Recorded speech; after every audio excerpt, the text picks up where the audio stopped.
Menteri Katanat Excise ubak Kyrmen Shylla ulaong baka Sorkar Jylla kala Khmih Lynti ban Kamai Kumba saupo Haduh saupo Klur Tyngka KHASI Snem hadin.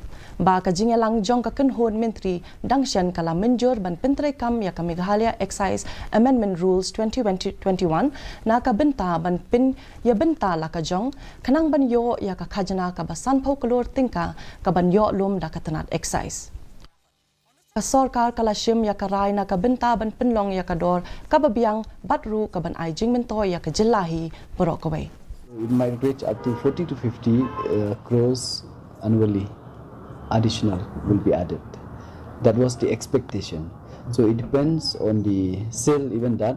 But if it goes as per the sale what has been sell previously, so tentative around 40 to 50 CR will be the additional amount will be added.